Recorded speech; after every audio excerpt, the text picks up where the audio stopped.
एक टॉपिक है जिसके बारे में आज हम बात करेंगे। हमारे चैनल पर जो न्यू हैं वो सब्सक्राइब करें। तो चलिए स्टार्ट करते हैं कि पॉलिनोमियल। सबसे पहले हम समझने की कोशिश करेंगे कि पॉलिनोमियल है क्या।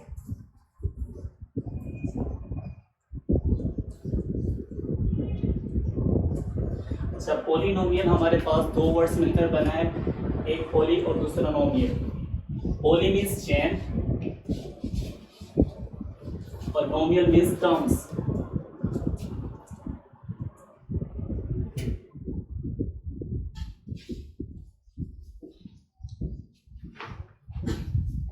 चेन का मतलब बहुत सारे एलिमेंट्स या बहुत सारी चीजें आपस में एक साथ अगर हम लिखें तो उसे हम पॉलिनोमियल कहते हैं। हम एक अलजेब्रिक एक्सप्रेशन को देखकर उसको समझने की कोशिश करते हैं।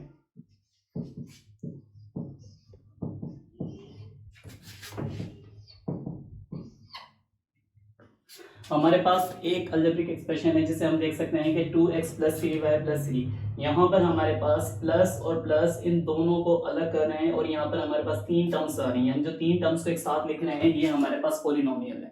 पॉलिनोमियल के अंदर हम बात करते हैं कुछ चीजों की कि पॉलिनोमियल के अंदर हम किन चीजों के बारे में बात करते हैं। सबसे पहले हम बात करेंगे कि कोएफिशिएंट क्या होता है,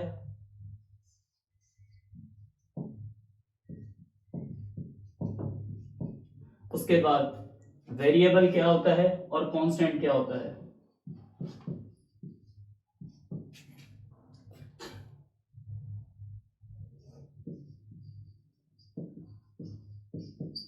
अच्छा, अब हमारे पास x एंड y या z इस तरीके से कोई भी लेटर आए, स्मॉल लेटर, तो उसे हम वेरिएबल कहते हैं जिसे हम चेंज कर सकते हैं, जो चेंज हो सकता है। x की जगह हम y लिख सकते हैं, y की जगह हम z लिख सकते हैं।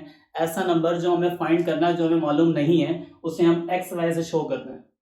और अगर हमारे पास जो भी x के साथ वेरिएबल के साथ होगा उसे हम कहते हैं कोएफिशिएंट। उसके अलावा जो किसी के साथ नहीं हो, यानी कि जो ना वेरिएबल के साथ हो ना हो और वो डिफरेंट हो और बिल्कुल अलग हो, उसे हम कहते हैं कांस्टेंट। हमारे पास पॉलिनोमियल की कुछ टाइप्स होती हैं। Monomial,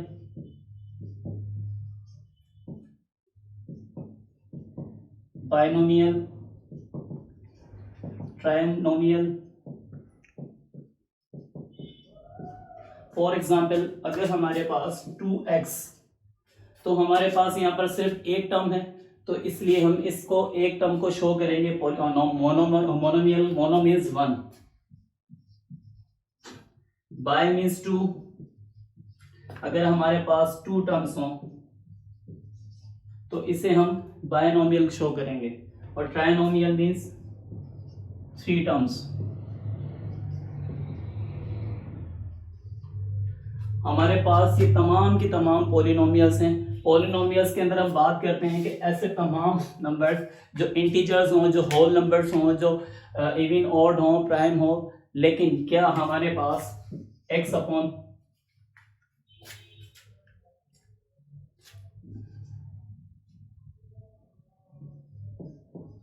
x minus 3 upon x, क्या हमारे पास ये पॉलिनोमियल है? जी नहीं, ये पॉलिनोमियल नहीं है, क्योंकि यहाँ पर हमारे पास x फ्रैक्शन में आ रहा है और कोई भी फ्रैक्शन पॉलिनोमियल नहीं होती। हमें ये याद रखना चाहिए कि पॉलिनोमियल में फ्रैक्शन नहीं आएगी तो हमारे पास ये पॉलिनोमियल नहीं है। इसे हम कहेंगे नॉन पॉलिनोमियल।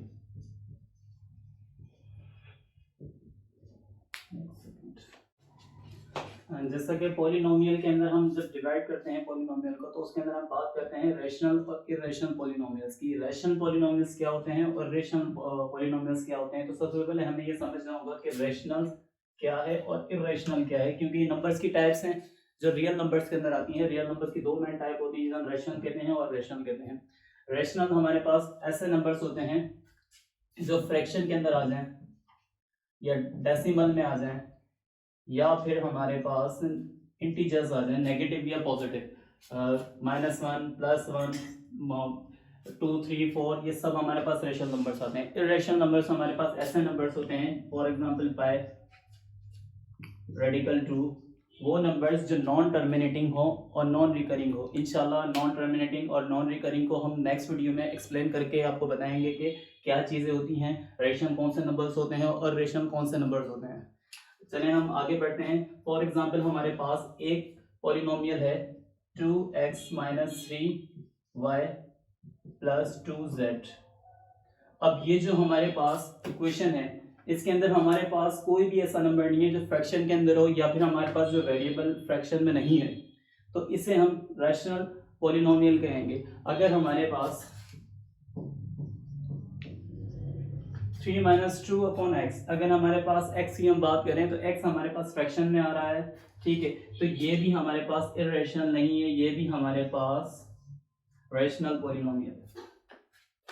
अगर हमारे पास कोई ऐसा नंबर हो, फॉर एग्जांपल 2 प्लस रेडिकल 2, तो हमारे पास यहाँ रेडिकल में जो 2 आ रहा है, यहाँ हमारे पास ये इर्रेशनल पॉलिनोमियल है, ये रैशनल नहीं है।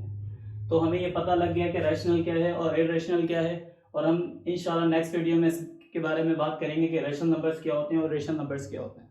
चलें अब कुछ एग्जांपल्स देकर समझते हैं, और हम कोशिश करते हैं कि हमें कंफर्म हो जाए कि लिटरल क्या होते हैं और वेरिएबल क्या होते हैं, कांस्टेंट क्या होते हैं और कोएफिशिएंट क्या होते हैं। चलें कुछ एग्जांपल्स लेते हैं।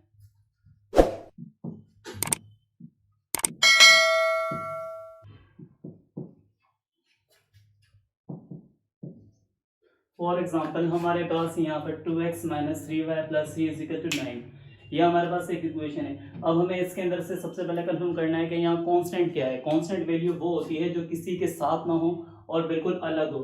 हमारे पास यहाँ पर 3 किसी के साथ नहीं है, तो ये हमारे पास कांस्टेंट है।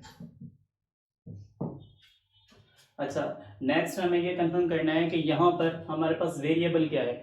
अब वेरिएबल हमारे पास वो जो चेंज हो सकता है, जिसको हमें फाइंड करना है, जो हमें नंबर नहीं पता, जैसे x और y, हमें इसकी वैल्यू नहीं पता x और y की, तो ये दोनों हमारे पास वेरिएबल हैं। अच्छा, उसके बाद हम बात करते हैं कोएफिशिएंट की। कोएफिशिएंट वो नंबर होता है जो हमेशा वेरिएबल के साथ होगा। हमें यहाँ दिख रहा है जैसा कि 2 के साथ x है और फिर 3 जो है y के साथ है। अब ये दोनों नंबर जो है हमारे पास, ये कोएफिशिएंट नंबर हैं, इन्हें हम कोएफिशिएंट कहते हैं।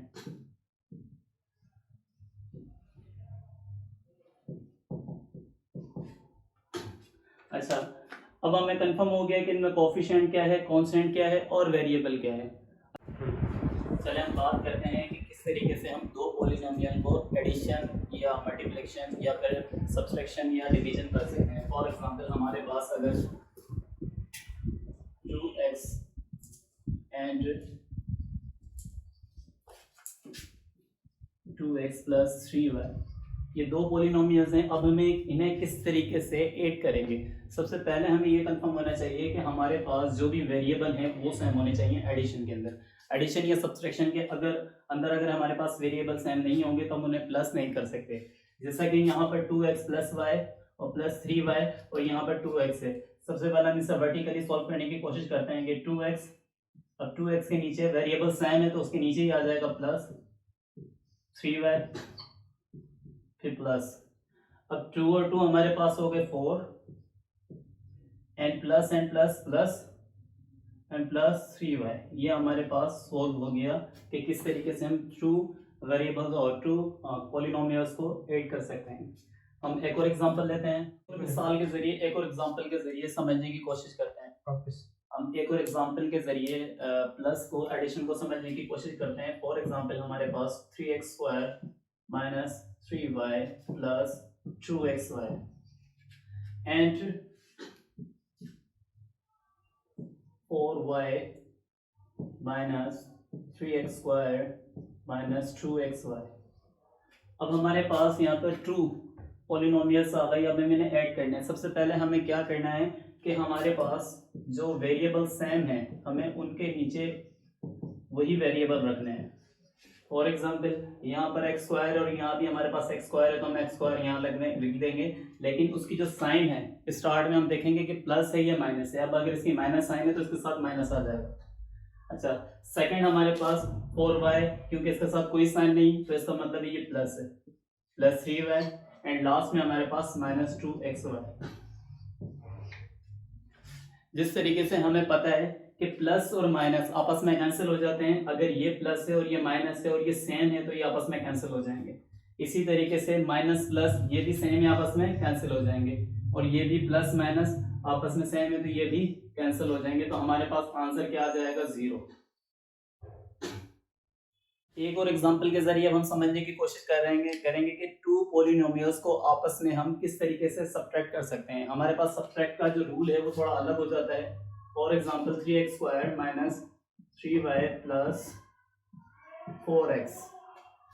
अब हमारे पास ये एक वैल्यू है पॉलिनोमियल की। अच्छा, हम इसको सबसे पहले कोशिश करेंगे कि हमारे पास जो वैल्यू है, अगली वैल्यू हमारे पास 2x² minus 4y plus 3x। हमारे पास दो वैल्यूज आ गई, दो पॉलिनोमियल्स आ गई, इन्हें हमें सब्ट्रैक्ट करना है। जब हम सब्ट्रैक्ट करते हैं तो हम जो सेकंड पॉलिनोमियल्स है उसके जितने भी साइन है उसे चेंज कर देंगे। अगर वो प्लस है तो वो माइनस हो जाएगा, अगर वो माइनस है तो प्लस हो जाएगा, अगर वो प्लस है तो माइनस हो जाएगा। उसके बाद हमें जैसा कि पता है कि ऊपर वाली वैल्यू प्लस की है, नीचे वाली माइनस की है, तो प्लस की साइन बड़ी है और माइनस की छोटी है। तीन में से जब दो जाएंगे तो हमारे पास जस्ट बचेगा x²। हमारे पास यहाँ सिर्फ x² बचेगा। उसके बाद ये प्लस का है और ये माइनस का है, यहाँ माइनस की छोटी है, प्लस की बड़ी है, यहाँ भी हमारे पास जस्ट y बचेगा, क्योंकि 4 में से 3 गए, 4 में से 3 जाएंगे तो हमारे पास जस्ट y बचेगा। अच्छा, नेक्स्ट वैल्यू में हम देखते हैं यहाँ पर 4xy प्लस 3x। यहाँ भी हमारे पास 4 में से जब 3x जाएंगे तो हमारे पास जस्ट x बचेगा। ये हमारे पास सब्ट्रैक्शन हो गई। अच्छा, अब हम बात करते हैं मल्टीप्लाई। हम दो पॉलिनोमियल्स को मल्टीप्लाई किस तरीके से कर सकते हैं। For example 3x plus 4y and x plus y। अब हमारे पास दो पॉलिनोमियल्स हैं, इन्हें हमने मल्टीप्लाई करना है आपस में। हम किस तरीके से मल्टीप्लाई करेंगे? सबसे पहले हम लिखते हैं 3x प्लस 4y, हम ब्रैकेट्स में लिख देते हैं इन्हें, x प्लस y। तो सबसे पहले हम क्या करेंगे कि 3x को इस पूरे ब्रैकेट से मल्टीप्लाई करेंगे, यानी कि x प्लस y से। फॉर एग्जांपल 3x आ जाता है हमारे पास, हम लिखेंगे x प्लस y।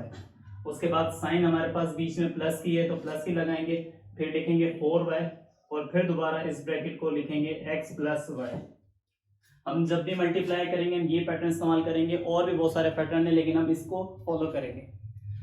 अब 3x को जब हम x से मल्टीप्लाई करेंगे, यहाँ पर हमारे पास 3 है, 3 बंदा 3, और जब x को x से मल्टीप्लाई करेंगे तो x² आ जाएगा, क्योंकि जब भी हम किसी भी वेरिएबल को मल्टीप्लाई करते हैं तो वेरिएबल पे स्क्वायर क्यूब पावर आ जाती है। अच्छा, अब y को जब 3 से करेंगे तो 3y था 3, और x के साथ xy आ जाएगा। यहाँ x है और यहाँ y है, दोनों आपस में, क्योंकि दोनों जो वेरिएबल हैं वो तब एक जैसे नहीं है, इसलिए मल्टीप्लाई नहीं होंगे, तो x और y एक दूसरे से मल्टीप्लाई होकर xy आ जाएंगे। प्लस 4 को जब हम y और x से मल्टीप्लाई करेंगे तो 4 सबसे पहले x से मल्टीप्लाई करेंगे, 4y को x से, 4 का 4 आ जाएगा और xy आ जाएगा। उसके बाद फिर प्लस यहाँ पर हमारे पास 4y² आ जाएगा। अच्छा, अब हम देखेंगे कि इनमें जो सेम वैल्यूज हैं वो कौन कौन सी हैं। फॉर एग्जांपल xy और xy दोनों वेरिएबल सेम है तो इन्हें हम प्लस कर देंगे। 3 और 4 हो गया हमारे पास 7 प्लस 7xy 4y²। तो ये हमारे पास इसकी मल्टीप्लाई हो गई।